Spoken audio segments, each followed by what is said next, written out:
Si tu habites dans un pays froid et que en automne ou en hiver, tu te sens démoralisé, tu te sens triste, tu es peut-être victime de dépression saisonnière. Je parle en connaissance de cause parce que j'habite au Canada depuis 2 ans et l'hiver, c'est vraiment une période super difficile pour moi habituellement. Cette année, j'essaye d'y remédier et j'ai quelques conseils que je vais aussi partager avec toi pour t'aider à lutter contre la dépression saisonnière.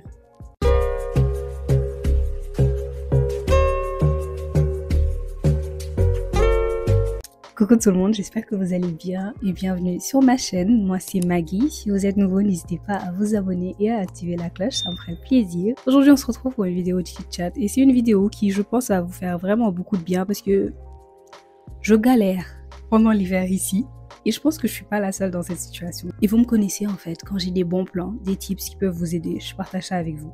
On va parler d'un sujet qui est super important et sérieux mais que les gens négligent trop et c'est la dépression saisonnière ou trouble affectif saisonnier. Je vais te donner une définition rapide. La dépression saisonnière est une forme de dépression liée au changement de saison, principalement en automne et en hiver. Elle est causée par une baisse de la lumière naturelle, ce qui peut perturber le rythme du sommeil, affecter la production de sérotonine, c'est l'hormone liée à l'humeur, et de mélatonine qui est l'hormone du sommeil et ça peut ainsi conduire à des symptômes dépressifs. Les symptômes habituels de la dépression saisonnière, ça peut varier d'une personne à une autre, mais habituellement, c'est le sentiment de tristesse ou de désespoir persistant. C'est la perte d'intérêt pour les activités habituelles, c'est-à-dire les choses que tu aimes faire en général si tu n'as plus du tout goût à ça. C'est une fatigue et une baisse d'énergie, même après une longue nuit de sommeil. C'est la difficulté à se concentrer. C'est la prise de poids due à une envie de glucides et de sucre. C'est l'isolement social ou la baisse de motivation pour les interactions sociales. Donc si toi tu te reconnais dans ces symptômes, si en automne ou en hiver tu te sens mal, triste, démoralisé, tu n'arrives pas à dormir ou tu dors trop ou tu n'as plus goût à rien, rassure-toi, tu n'es pas seul dans cette situation. Tu as beaucoup de personnes qui vivent la même chose et moi je suis là pour t'aider. Je vais te donner mes meilleurs conseils et pour les avoir appliqués, je sais que ça marche réellement. Alors maintenant qu'on a bien présenté tout ça, je vais te donner les astuces. La première, c'est utiliser une lampe de luminothérapie.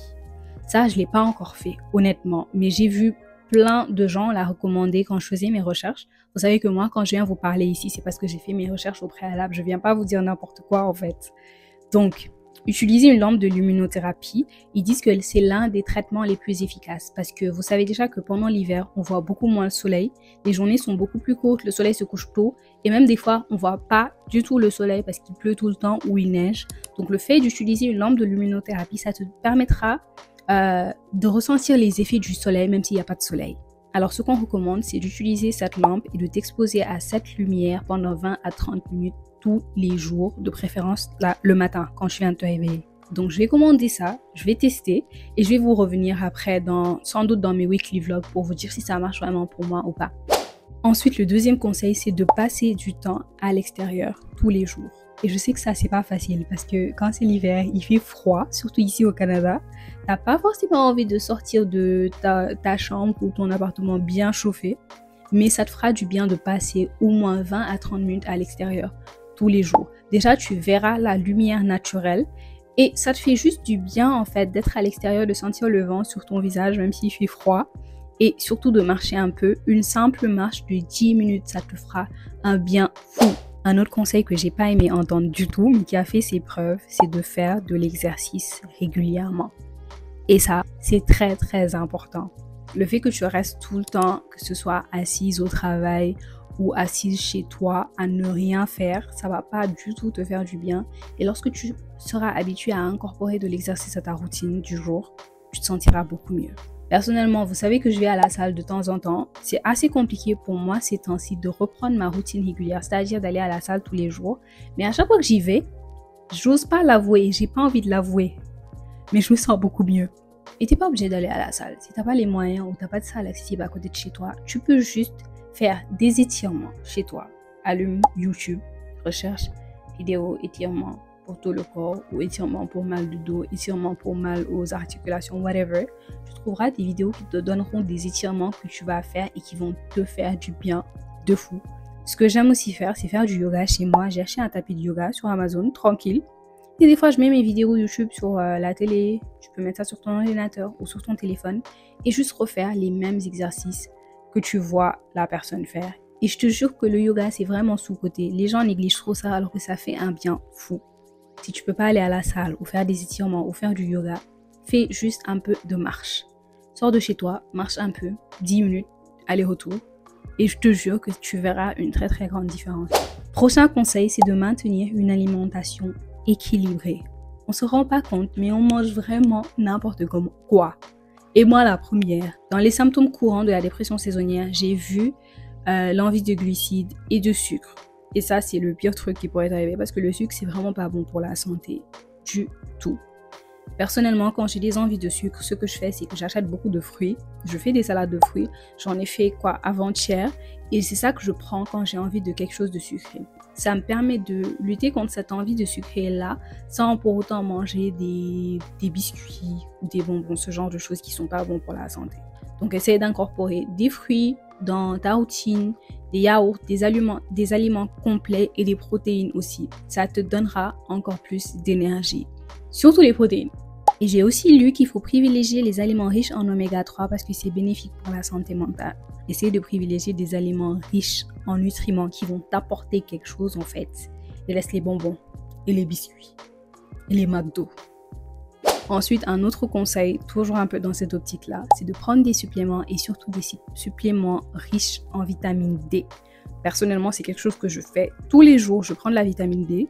D'après ce que j'ai lu, la vitamine D, elle nous vient du soleil habituellement. Mais comme dans les régions comme le Canada, alors, tu vois pas le soleil. Tu peux rester 1, 2, 3 semaines sans voir le soleil, surtout en hiver. Donc, ça te fera du bien de prendre des suppléments de vitamine D pour que ça t'apporte ce que le soleil ne peut pas t'apporter. Ça a été prouvé qu'un faible taux de vitamine D, c'est lié aux symptômes de la dépression. Donc, commence à le faire et après, tu m'en diras des nouvelles. Prochain conseil, et ça, je pense que vous pouvez le deviner parce que c'est super évident, il te faut un soutien social et faire des activités agréables pour toi. Quand tu te sens mal, t'es dépressif, t'es triste, je te jure que simplement le fait de voir d'autres personnes, de voir tes amis, ça te fera un bien fou. Donc, prends le temps, chaque semaine, au moins une fois par semaine, de passer du temps avec des personnes que tu aimes, tes amis, ta famille, whatever, des personnes qui te font du bien en fait. Si tu as les moyens, la possibilité, essaie de faire des activités que tu aimes faire, c'est-à-dire sortir, aller au restaurant avec des amis, aller à des fêtes, des activités, je sais pas, et il y a énormément de choses à faire, surtout à Montréal. Sinon, à part ça, si tu es quelqu'un qui n'est pas très sociable, qui n'aime pas passer du temps forcément avec d'autres personnes, essaye d'ajouter des activités agréables à ta routine. Si ton activité préférée, c'est de lire un livre, pourquoi pas? Si ton activité préférée, c'est d'aller courir en mettant ta musique dans tes oreilles, pourquoi pas? Franchement, fais tout ce qui pourrait te faire sentir mieux au final. C'est ça le plus important. Tu n'as pas besoin de faire des choses avec d'autres personnes. Fais juste des activités de self-care qui te font du bien. Le prochain conseil, c'est essaye d'établir une routine du sommeil stable. Pendant l'hiver, avec la dépression là, il y a 2 options. Soit tu deviens quelqu'un qui dort tout le temps, tu as tout le temps envie de dormir, tu es tout le temps fatigué, ou tu es cette personne qui n'arrive pas du tout à dormir, qui a des insomnies. Si tu es une personne qui dort tout le temps, je te recommande d'essayer d'adopter un rythme stable, c'est-à-dire tu te couches et tu te réveilles à la même heure tous les jours. Même si tu es toujours fatigué au réveil, essaie juste de faire l'effort de te lever, de ne pas rester couché, de ne pas rester tout le temps au lit. Ça peut peut-être te faire du bien parce que tu te dis je suis fatiguée, je vais juste me coucher. Mais au final, quand tu te rendras compte que tu as passé plusieurs jours sans rien faire de concret à part rester couché avec mon téléphone à scroll sur TikTok, là tu commenceras à te sentir mal. Donc je te recommande d'adopter une routine du sommeil stable pour stabiliser ton rythme circadien, ça te fera vraiment du bien. Et si tu es une personne qui a des insomnies comme moi, j'ai beaucoup de conseils. Parce que les insomnies, je vous jure, c'est en train de me gâcher la vie. C'est-à-dire que je reste éveillée jusqu'au petit matin. Le premier conseil, c'est de créer une routine du sommeil régulière. C'est un peu le même conseil que je viens de vous donner tout de suite. Mais c'est-à-dire, tu fixes un horaire fixe où tu dors et où tu te réveilles. Comme ça, au moins ton cerveau va s'habituer un peu. Il se dit, ok, là, il est minuit. Minuit, c'est l'heure où je m'endors. Un autre truc que j'ai essayé et qui m'aide un peu, c'est d'établir un rituel relaxant toutes les nuits avant d'aller me coucher. C'est-à-dire faire plusieurs choses qui me relaxent. Comme ça, je suis bien, je suis pas stressée et tout va bien au moment d'aller me coucher. L'objectif, en fait, c'est de signaler à ton corps qu'il est temps de se détendre. Toute la journée, tu étais active, mais là, just relax. Deuxième conseil pour remédier à l'insomnie, c'est d'optimiser l'environnement du sommeil. Donc, essaie de faire en sorte que la température soit optimale, que ton lit soit hyper confortable et surtout d'éviter les distractions. Genre, tu éteins les écrans avant de dormir, tu laisses ton téléphone déjà parce que la lumière bleue du téléphone là, ça te garde éveillé, ça t'empêchera encore plus de dormir. Donc, toutes les distractions, que ce soit téléphone, télé, tout ce qui pourrait te distraire avant d'aller dormir, évite ça. Évite les repas trop copieux parce que si tu n'arrives pas à digérer là, ça deviendra encore plus difficile de t'endormir la nuit. Donc la nuit, si tu manges, essaie de manger plusieurs heures avant d'aller dormir ou au pire, mange quelque chose de très léger et évite les repas qui sont difficiles à digérer. Un autre moyen de t'endormir plus facilement, c'est d'essayer de gérer le stress et l'anxiété. Et je sais que ça, c'est plus facile à dire qu'à faire, mais si tu es trop stressé, tu as trop de choses dans la tête, tu as trop de choses qui te perturbent, c'est évident que tu auras du mal à dormir parce que si tu enlèves toutes les distractions, tu éteins ton téléphone, tu éteins ta télé, tu éteins toutes les lampes, tu es seul couché avec tes pensées, forcément tu seras là à réfléchir à toutes les choses qui te stressent en fait. Donc essaie de faire en sorte d'éliminer toute distraction qui pourrait te stresser. Si c'est ton mec, let that man go, please. Si c'est un truc que tu peux pas éviter, comme ton travail ou tes études, je suis vraiment désolée. Un autre truc qui peut aider, c'est de prendre des suppléments qui vont t'aider à dormir. Je sais qu'il y a beaucoup de gens qui recommandent des gummies pour dormir, genre Oli, Let Me Sleep, des trucs comme ça.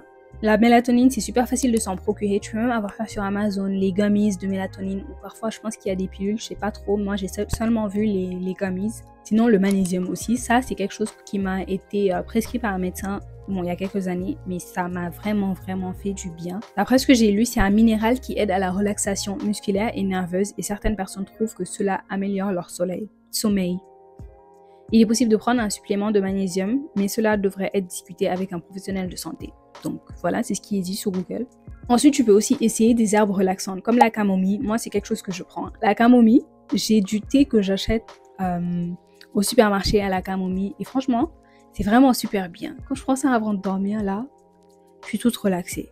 Après, si tes insomnies persistent toujours malgré tout, que tu as tout essayé, tu devrais essayer de consulter un professionnel. Parce que moi, je peux te donner des conseils, tu peux trouver des choses aussi sur Google. Mais la meilleure chose à faire, c'est d'aller voir un médecin qui va te dire exactement ce qu'il faut pour toi. Un autre conseil que j'ai vraiment beaucoup vu dans mes recherches, c'est de prendre du temps pour la méditation. Personnellement, c'est pas quelque chose que je fais parce que je suis croyante et pratiquante. Donc, au moment d'aller dormir, je prie, je lis la Bible, ce genre de choses. Mais si tu es quelqu'un qui pratique la méditation, tu pourrais essayer de prendre 5 à 10 minutes pour méditer le soir et faire, je sais pas, du journaling, c'est-à-dire prendre un journal et écrire tes pensées, ce genre de choses. Ça pourrait peut-être t'aider. Si tu es croyant, c'est encore mieux en fait. Prends la Bible, fais une prière, discute avec ton Seigneur. Et franchement, moi, ça m'aide. Je sais pas pour vous. Et voilà, c'était mon tout dernier conseil. J'espère vraiment que les conseils que j'ai donnés dans cette vidéo vont vous aider si vous avez ces problèmes comme moi. Si vous avez d'autres recommandations, d'autres conseils, n'hésitez pas à les laisser dans les commentaires, parler de votre expérience. Ça me fait toujours plaisir déjà de lire vos commentaires et en plus de ça, ça pourrait aider d'autres personnes qui sont dans la même situation. Donc, n'hésite pas à me laisser un commentaire. Si tu as regardé jusque-là, c'est que la vidéo t'a plu sans doute. Donc, n'hésite pas à me laisser un like, pourquoi pas partager et t'abonner parce que je suis toujours là toutes les semaines. On se donne rendez-vous la semaine prochaine pour une nouvelle vidéo. Et d'ici là, je te fais plein de gros bisous.